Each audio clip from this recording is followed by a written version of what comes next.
Hey, what's the deal, YouTube? It is Craig Harris, the black man in the green chair with a giant green sippy cup, and I am back with another video. I would like to say very affectionately that I have and we have reached 100 subs, and I am shocked that I've hit 100 subs. I don't know what else to say.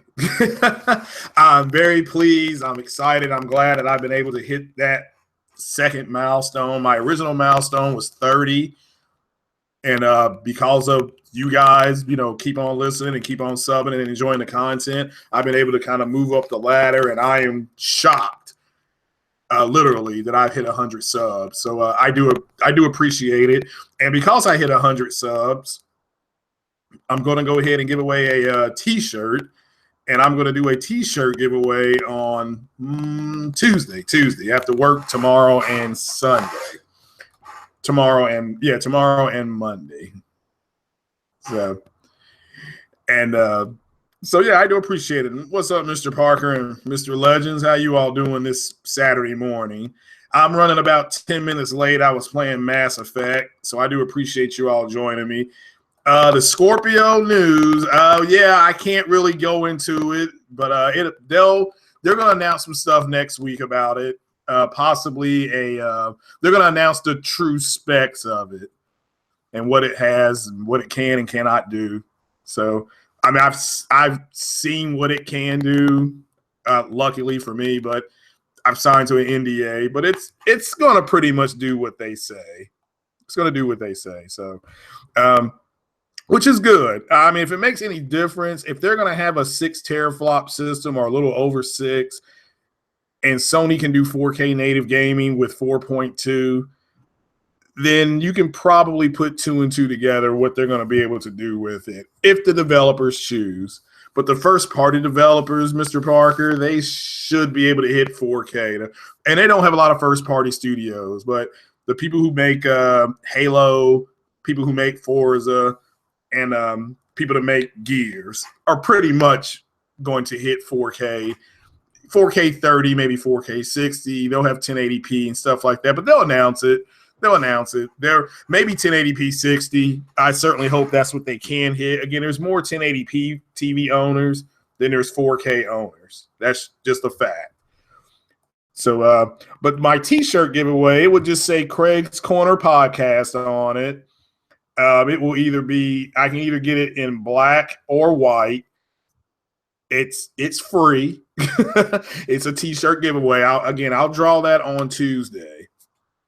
And that is the end of that news. But again, I've hit 100 subs, and I'm shocked. I'm happy. I'm surprised, literally surprised. So I appreciate you guys. Really, I do. And letting me chop it up with you all. And on a side note, from my supervisor at work, I have done my employee evaluation. I did it last night when I got home. So if she's listening, or she listens to this, she will get a kick out of that. But yeah, what's going on, Jay? How you doing, brother? Yeah, now I'm gonna get into my Mass Effect. Well, let me do this 4K thing, because there's just a basic misunderstanding of how 4K works on a television. Basically, you can get the 4K by just getting there native. What's going on, J-Dog? You can go there 4K native, which literally means the source material on that screen is going to be 4K. So it's a 4K native screen. There's also sparse rendering, which you can take an image that renders at 1440p, and through sparse rendering, which is volumetric, get to 2160p. And that's what they don't understand. I think there's a lot of people in the Xbox community that thinks that a native picture at 2160p is going to look different than a sparse rendered picture in 4K, and it will if you sit 3 feet into your television set. That's just a fact. I mean, that's just the way it is. That's not going to change. Yeah, like Jay put it best. Delusional. Yeah. Now, if you're 3 feet in and they magnify something, then yeah, you will be able to see it. But there's going to be little to no difference. Sparse rendering uses a volumetric code that is going to allow them to turn the shaders down to get to the 2160p, and it will look the same. It's just going to. I don't know what else to say to people. Sony, by using checkerboard rendering, that's about, they're still getting the 2160p. That's what 4K is. That's what 4K is. It's 2160p, and true 4K is 4096p. And when you go to the movie theater, before the movie starts, it'll say Sony something, like Sony cameras or something like that. It's just a quick 3-second, it's like a 3-second video, and they're pretty much advertising this was shot on a Sony camera. Facts, folks. That's just a fact. That's just the way it is. So it's like, here's the best way I can put it. They still think that because Sony's PlayStation 4, the one that came out 3-4 years ago, was able to hit 1080p, which is full HD, and the Xbox hit 720p, which is a high definition number, but it's a lower definition. The games did not look as good. That's just reality. They're not dealing in reality. When they were able to change some things on the Xbox, and they did, and they were able to get some games to 900p. 900p is still not full HD. And then they were able to go from 900p, they were able to get to 1080p with dynamic resolution. But what they don't understand is through using dynamic resolution to hit 1080p, when there was a dynamic action, I don't know, like on Witcher 3, that was 1080p, but it wasn't a native 1080p picture. So when there was a dynamic action, the screen would drop from 1080p to 900p, and then you got screen tearing, and it looked like garbage. It just did. And The Witcher, again, is one of the best looking games ever made. And I've been playing video games since the Atari 2600. My first game was Combat. You had 2 crazy looking tanks out there that moved. I can't even, you have to pull it up on YouTube or something like that. Just type in Combat Atari 2600. That was my first video game. And looking back on it, it was hot garbage. But if it wasn't for stuff like that, we wouldn't be where we are now. But that's the differences. I mean, the 2160p is 2160p. It doesn't matter how you get there. You're still going to get the same picture. Yes, a native picture will have a cleaner look. But I was just, shout out to One Stop for Gamers. I was just telling this one dude in his Google chat thing there. This guy said that Star Wars Battlefront 2 and Red Dead Redemption 2 were going to be 4K. And I'm like, how is that even possible? Because Star Wars Battlefront they are aligned with Sony. Sony has the marketing rights to that game. The first time you see Star Wars Battlefront is going to be on the PlayStation Pro. It's like last year when you saw it, or year before last. The same with Red Dead Redemption. Now, does that mean that the game it'll be at E3, and will it be running on the Scorpio? Yeah, now that doesn't mean there won't be screenshots of it on the Scorpio. That's the truth. That's E3. But that's E3 is still, this is April 1st. Happy April Fool's Day, everybody. Maybe that's what this guy was doing, just straight up being stupid when it comes to this stuff. But that's a delusional community. And also, they keep forgetting that grown-ass people can walk into a store and buy both a PlayStation and an Xbox. That doesn't register to them. That's how stupid they are.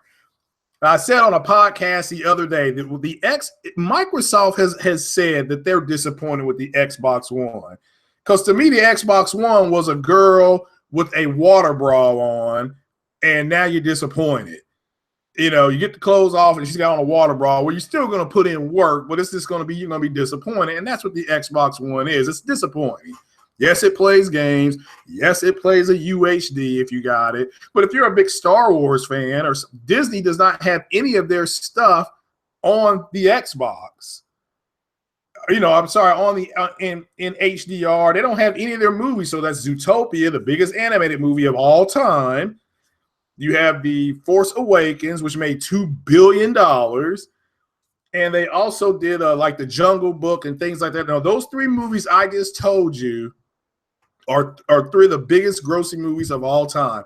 Disney has all that under one tent, and they're not converting any of their movies, and I'm talking any of them, into UHD format. And they just released the Beauty and the Beast. Beauty and the Beast is the biggest opening movie in March in history. Made more money than Batman versus Superman, which was crap.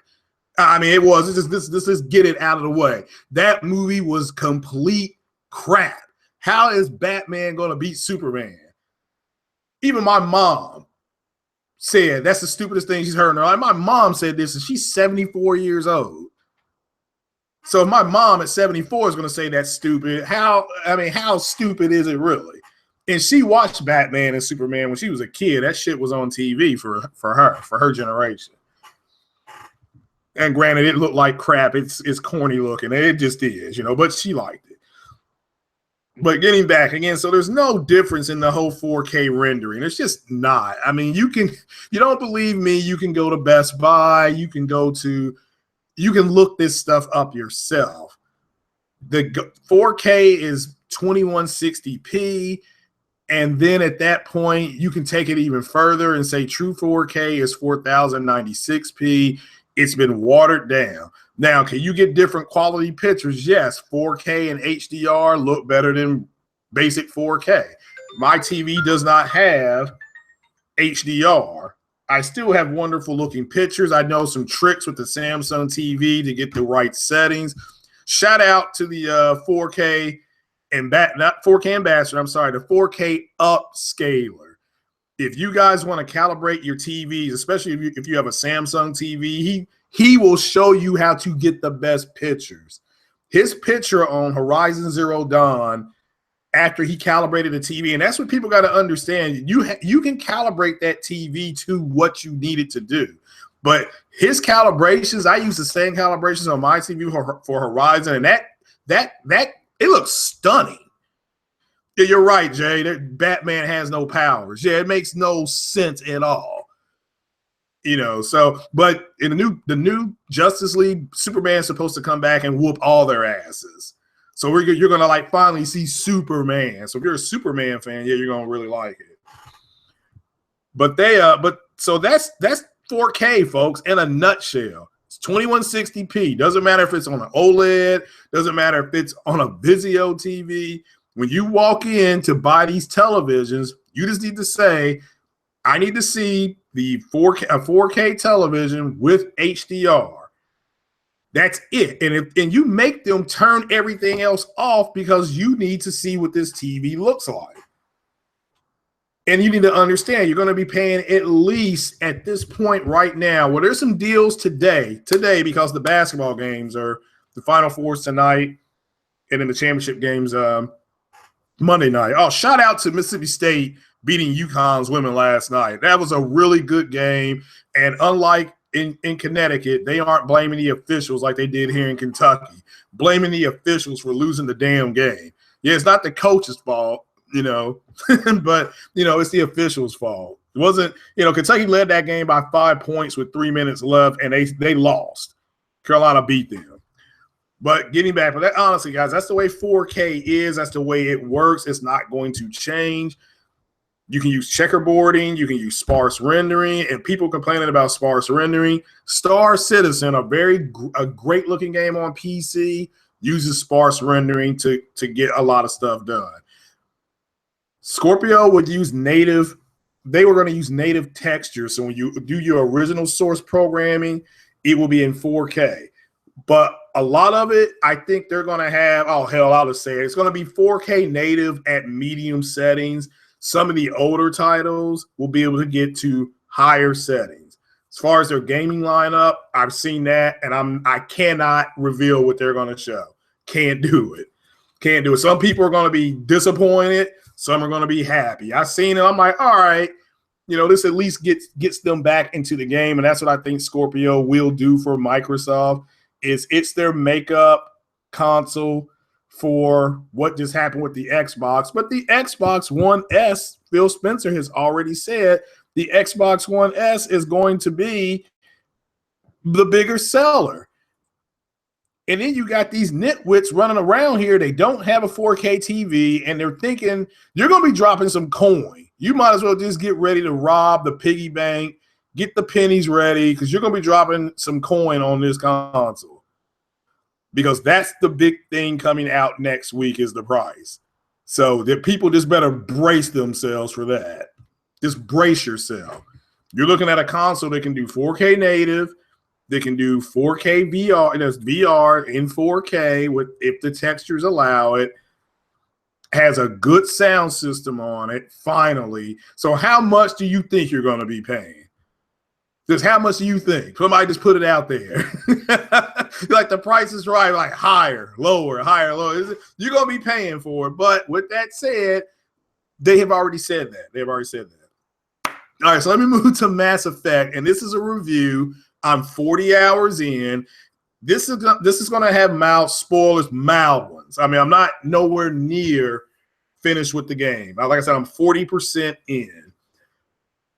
So, it's going to be, it's more than $3.99. I'll tell you that right now. I can't tell you the exact price, but it is more than $3.99.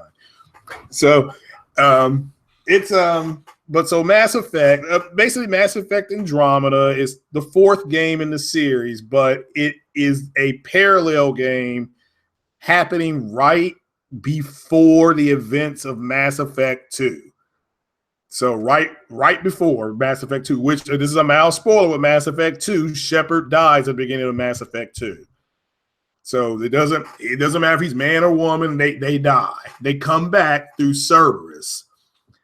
So mild spoilers. If you did not play the Overlord mission, which was downloadable content for Mass Effect 2, the Overlord mission is mentioned in this game. So if you don't know what they're talking about Operation Overlord, which was in Mass Effect 2. Closer, Mr. Legends. Very good. But that's the way, and basically this game sets up, and this is one thing, and I'll start with some of the things I don't like about the game as a Mass Effect fan. In all the Mass Effects, you were able to change the armor set of everybody that you take. I'm not talking about you can change your character too. Yes, you can. But even in Mass Effect 2, they allowed you one or two outfits. I know with Miranda Lawson, if you bought the DLC, she had a third outfit. Garrus Vakarian, he had, I think, 3 outfits on Mass Effect 2. Just everybody had at least an alternative outfit. And if somebody has Mass Effect, and they can email me or tweet me on how to change the outfits of Cora and Liam, they don't let you change their outfits. I don't know how to do that yet. And if you can't do it, that's fucking disappointing. Okay, because one of the first things you can do in Mass Effect 1 when you land on the first planet is you will pick up some different armor, and you can already start arming, ginning up your crew. I think the first armor set kit you get is for a biotic. And since you have Caden with you, this is for Mass Effect 1, you have Caden with you, you can already, he goes from like a number 9 overall on this biotic jersey or biotic outfit, like up to number 12 or something like that. Speaking of number 12, hold on. Now we're talking. But that's disappointing. Also, you could change the guns that they had in Mass Effect 1, 2, and 3. I mean, not just your character's guns. You could change the people you brought. I can't find that on Mass Effect Andromeda. So, I mean, again, they take whatever their default gun is.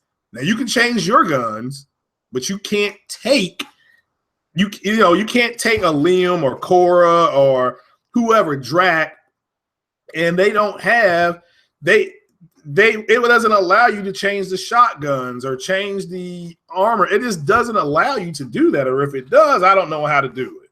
And who knows, BioWare may fix this. To me, that's the biggest deal of all. That's the most disappointing thing at all for me as a fan. I really wanted to change their outfits, their uniforms and stuff like that. The guns that they have. You can't do it.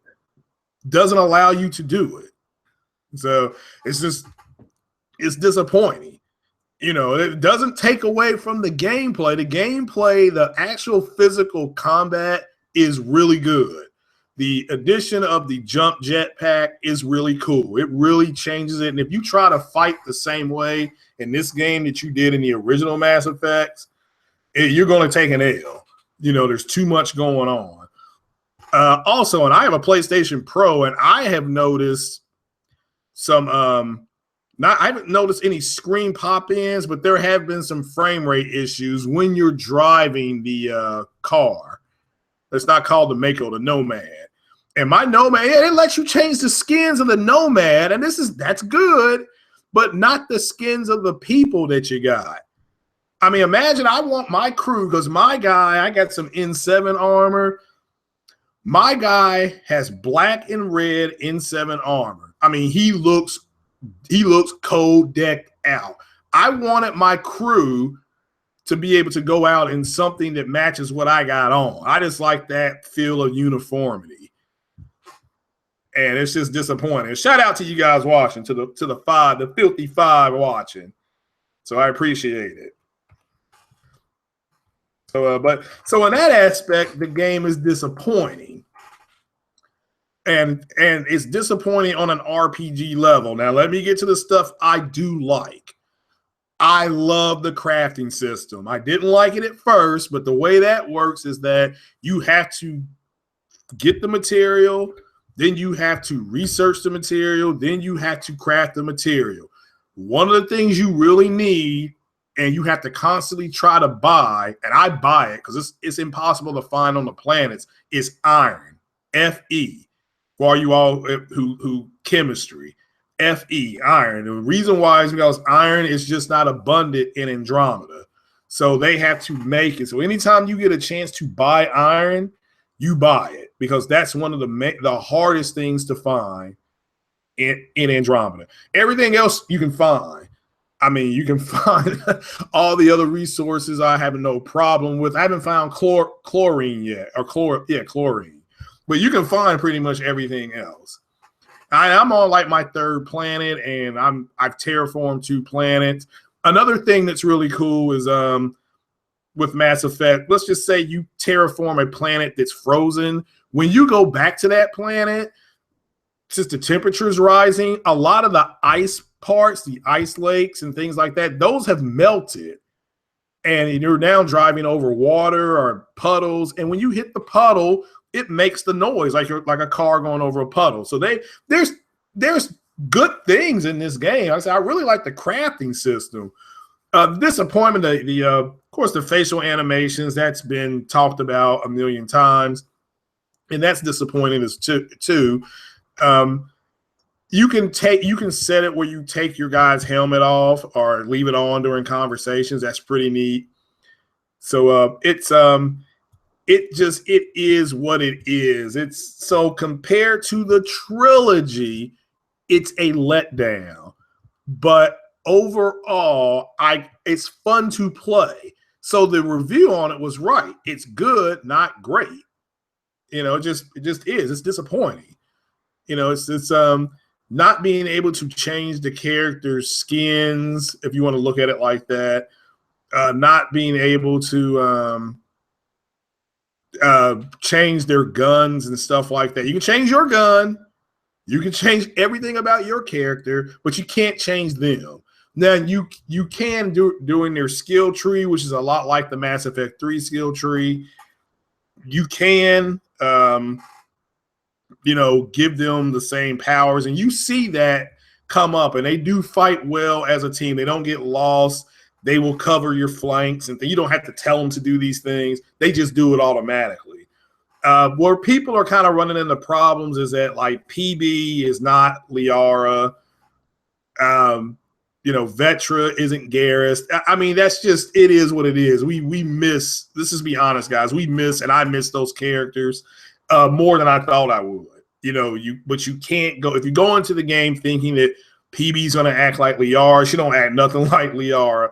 Vetra is a little rigid, but so she does act similar to what Garrus does. But overall, Drac does act like Rex for the most part. They have the same type. He's Krogan. They have the same type of personalities, and there's cool things. I mean, you see female Krogan.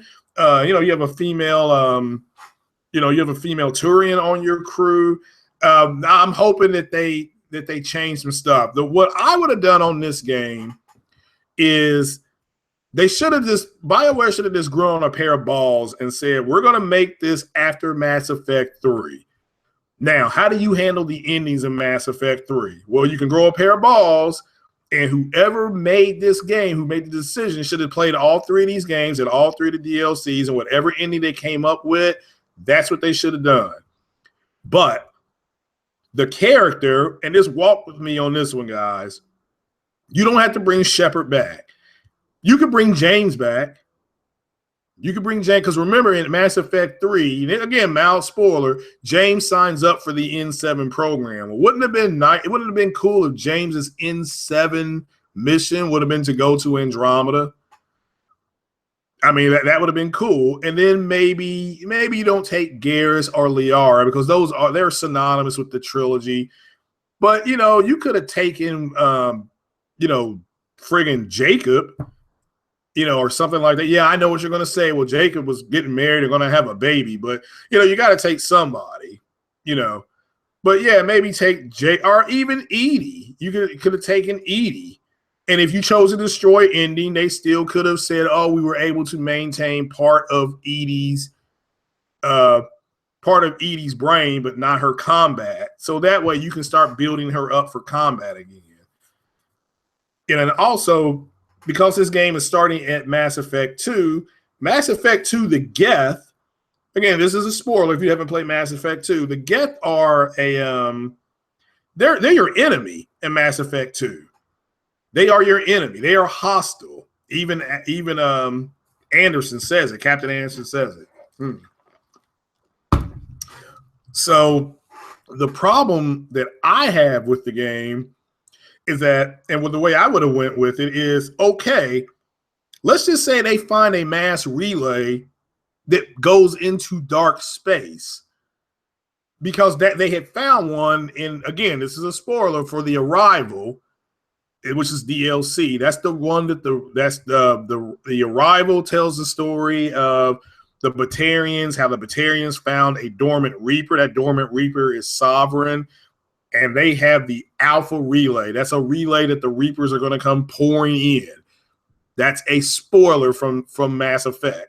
I think the Arrival was in Mass Effect 2. Is it Mass Effect 2? Yeah, Mass Effect 2. So if you play it in chronological order, the Arrival's the last thing you should do. But that's not the way I played it. But if you play it, that's why at the beginning of the Arrival, you end up in the Soul system, because Shepard's supposed to turn herself in. But my point is that, let's just say they find a mass relay to dark space. They realize it could end up at Andromeda, but it's a one-way. Because remember, the Protheans built the Protheans built a one-way. They built a one-way to back to the Citadel on Ilos. But yeah, somebody just tweeted me, said that you could have sent the Prothean that you get, because he was going to kill himself anyway. Well, let's just say he doesn't do that. He goes with you to Andromeda. That would be cool. Yeah, that would be cool. So, but that's what I would have done. I just would have made it where James was your default character, maybe taking the Prothean with you, Javik. I think that was his name. Yeah, Javik. and maybe take those two and maybe add a third character as a default character. You know, Vetra is a cool character though, but I'm trying to think that whoever, not Arya T'Loak, although I thought that would have worked too. Maybe take Arya T'Loak with you. Just stuff like that. Now, granted, if you do the Citadel DLC, not Citadel, I'm sorry, the Omega DLC, you take back Omega from Cerberus. But I think, and that was a good DLC. That's one of the best DLCs I've played. But you could imagine, let's just say your default characters would have been Arya T'Loak, Javik, and then James. They go to Andromeda, and part of them getting to Andromeda is they had to construct a mass relay to come back to Earth or to come back to the Milky Way, and you end up in the Bahawk system. That's where the Batarians are. Now, I know what you're going to say. Oh, well, the Reapers, they destroyed the Bahawk system, but they didn't destroy the relays. So another thing they could have done is taken those three characters and then say, look, only 1% of the Milky Way is mapped. And they could have just said, we could have done, so you could have done the exploration thing and still been in the Milky Way. And again, I'm not, this is just my wish list. Okay, this is my wish list. So in that aspect, it was disappointing. It was like, and this is my personal opinion, and somebody else was talking to me about this the other day. We don't think BioWare wanted to make this game. We just don't think they wanted to make the game. It's like when they did Dragon Age Inquisition, which I thought was outstanding, they in essence have the same type of character models in this game. So they went out on the cheap. They didn't go out and hire major voice actors like they did with the original Mass Effect, where they had Seth Green and a couple other people that were big time players. Carrie Ann Moss played Arya. Excuse me, stuff like that. The young man, I can't think of the brother's name from Star Trek that played Worf. He played Urdnot Grunt. Just stuff like that. I just think they could have left a connection there, you know. And yeah, like somebody just tweeted me, they could have taken Grunt instead of Arya. Yeah, so Grunt, James, and then, you know, whoever, Javik could have went. Of course, that wouldn't have worked because they would have said, we got to take a woman. Well, you could have modeled your character. But I just think that's part of the issue with the game, is that it's disappointing overall if you're a huge fan of the series. If you just want to get introduced to the series, which they did a good job on. If you've never played a Mass Effect game before, then you can come in with this game. But like I said, you're going to hear Operation Overlord, and you're going to hear, Zaid Masani. This is a mild spoiler for Mass Effect Andromeda. Zaid Masani's son is somehow in Andromeda. So I don't know why. But again, like I said, it's uneven. But the crafting system, your ship that you're on, that's really cool. Traveling in between the planets, that looks just like Elite Dangerous. I don't know if you guys haven't played Elite Dangerous. If you have an Xbox One S or an Xbox, you can get Elite Dangerous. And the way you travel on Elite Dangerous looks just like it does in Mass Effect. It literally is the exact same thing, popping up except you're going to space stations versus planets. So, and again, but besides that, there is a shit ton to do in the game. There's a ton of side missions. I think I'm level 30, 32 right now. There's a ton of side missions. You have 3 different profiles for your character. He can either biotic, tech, or soldier. My suggestion to you is to do a little bit of the tech and the soldier. Now, I've not changed my profiles like engineer, adept, vanguard, things like that, biotic, and you can always switch back depending on the mission. So, and it's a cool game. It's a good game. It's not great. I think the review was spot on. So, but that was it for this podcast. Like I said, I'm working tomorrow. So let me give a shout out again to One Stop for Gamers and Fox at PlayStation News Now, UK, Titanfall Princess, J-Dub, Mr. Kratos, Young Seas, Iron Wolf. I thank you guys again for coming on the podcast yesterday. I do appreciate it.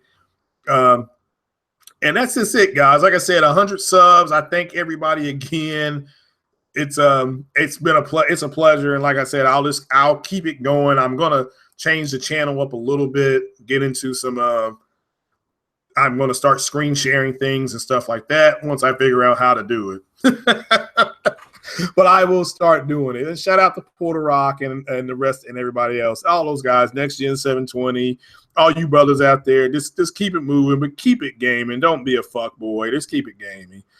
And that is it. I'm gonna jump back into Mass Effect, and I may be streaming MLB a little later on. Oh, actually, I won't be because the basketball games are on the night. So who you guys going with in the basketball games? Everybody just kick back. I'm going to do some chips and salsa and watch the Final Four. But thanks a lot, guys. That was pretty much it. Remember, 4K is 2160p. Doesn't matter if it's sparse rendering, checkerboard, or native. The native will look a little bit better. The closer you are, the better that picture is going to look. But you're supposed to be 7 feet back from your TV anyway, minimum distance. And the T-shirt giveaway will be Tuesday. That will be Tuesday. I'm off Tuesday if there's anything left because it's been busy. But I'm looking to do that on Tuesday, and that's just going to be a random draw. So everybody tune in Tuesday. And by then, Microsoft should have announced some stuff on Scorpio. That will start taking up the room. And Microsoft's looking to build some momentum to get before E3. That's what they're trying to do. Don't believe this stuff that people are saying online about Battlefront being 4K. It's not that it won't be 4K native. Don't believe them until EA comes out and announces it themselves. And EA is going to probably announce Battlefront at D23. That's just the way it is. You got a big Star Wars movie coming out at the end of this year, and they're going to start pushing that right after the Spider-Man movie. There's a Spider-Man movie, and then they're going to start pushing the Star Wars movie. After the Star Wars movie, they're going to push the Black Panther movie. That's for Marvel Disney. So, and again, if you haven't seen it, go check out Beauty and the Beast. It is good. I was shocked. Can't believe I watched that movie, but I had never seen it before. It was actually pretty good. So, but that's it, guys. Again, happy April Fool's Day. I hope the 100 subs thing isn't an April Fool's joke. Probably may be, but if it's not, thanks. Appreciate it. And I'm going to jump back into this game. And just remember, guys, keep it gaming. Just keep it gaming. I appreciate you all subbing. And that is the end of this podcast. And shout out to the 5 or 6 that joined me on an early Saturday morning. Take it easy, guys. Peace out.